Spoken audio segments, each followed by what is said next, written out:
तो आज की वीडियो का फोकस ही मैं आपको एक क्राइटेरिया बताता हूँ कैसे आप इस केस को हैंडल करते हैं अगर आपकी 6 टैबलेट्स में से 1 या 2 फेल हो जाए। देखिए फ्रेंड्स, जो डीटी का टेस्ट है बेसिक और इम्पोर्टेंट टेस्ट है, इसमें नो डाउट, लेकिन इसकी टेस्ट की इंपॉर्टेंस बहुत ज्यादा है। जब आपका 1 या 2 टैबलेट लिमिट से आउट हो जाए, लेट सपोज अगर किसी स्टेज पे आप काम कर रहे हो, क्योंकि टैबलेट के डिफरेंट स्टेज का एक्सेप्टेंस क्राइटेरिया डिफरेंट है। अगर आपके पास कोर टैबलेट है तो उसका टाइम लिमिट जो है मैक्सिमम जो है नॉट मोर देन 15 मिनट्स है।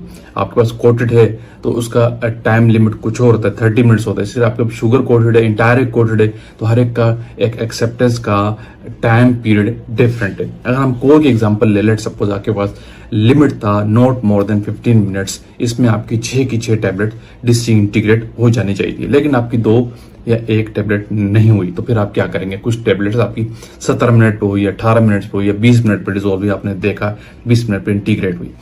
तो इस केस में आप जाते हैं एक्सेप्टेंस क्राइटेरिया, यूएसपी भी आपको डिफाइन कर रहे हैं। यूएसपी का चैप्टर नंबर 701 अगर आप चेक करते हैं तो उसमें सारी डिटेल आपको मिल जाती है। तो इस केस में आप L1 और L2 के क्राइटेरिया पे जाते हैं। जो आपने पहला टेस्ट जो परफॉर्म किया था, जो इनिशियल जो टेस्ट होता है आपका, जिसमें आप 6 टैबलेट लेते हैं, वो L1 का क्राइटेरिया होता है।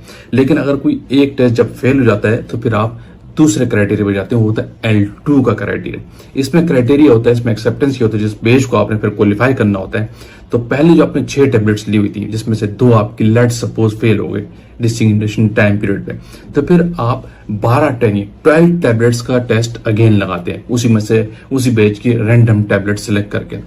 अब कुछ लोग क्वेश्चन इसमें ये करते हैं कि 12 टैबलेट्स को एक साथ कैसे लगा ले, हमारे पास तो एक ही वेसल से एक ही बास्केट है।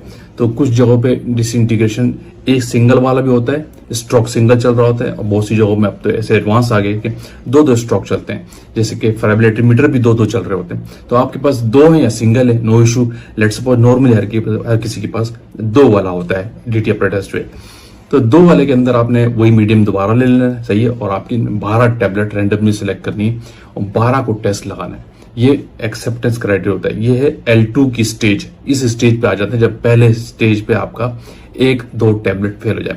तो फिर अब आपके पास 12 टैबलेट का रिजल्ट ये आ गया, ठीक है, और पहले वाली 6 टैबलेट थी। टोटल आपके पास सम हो गई अप्रोक्स 18 टैबलेट्स। तो इसमें फिर 18 टैबलेट्स में आप एक्सेप्टेंस क्राइटेरिया देखेंगे कि ओवरऑल मिनिमम 16 टैबलेट का पास होना जरूरी है। इससे कम अगर आपके पास पास हुई तो फिर आपका टेस्ट कंसिडर नहीं होता, आपका टेस्ट फेल हो जाता है, ठीक है। यानी 12 ये थी, तो लेट सपोज 4 पहले में से पास हुई थी, 12 और 14 4 यानी 16 टैबलेट। यानी L2 स्टेज पे अब आपके पास कोई चांस नहीं कोई आपकी टैबलेट फेल होनी चाहिए, क्योंकि अगर L1 स्टेज पे आपकी 2 टैबलेट फेल हो गई, अगर L1 स्टेज पे 1 टैबलेट आपकी फेल होती, तो फिर L2 पे भी अगर कोई 1 टैबलेट फेल होती, तो ओवरऑल आपके पास 16 टैबलेट का पास होना 18 में से कंपलसरी है। अगर इससे कम होती है, 14 टैबलेट्स या 15 टैबलेट्स पास होती है, तो आपका ओवरऑल बैच फेल होता है। आप उसको क्रश करते हैं, कुछ और क्राइटेरिया करते हैं, वटेवर, फिर आपकी कंडीशंस टेस्ट आपका कंप्लाई में नहीं जाएगा।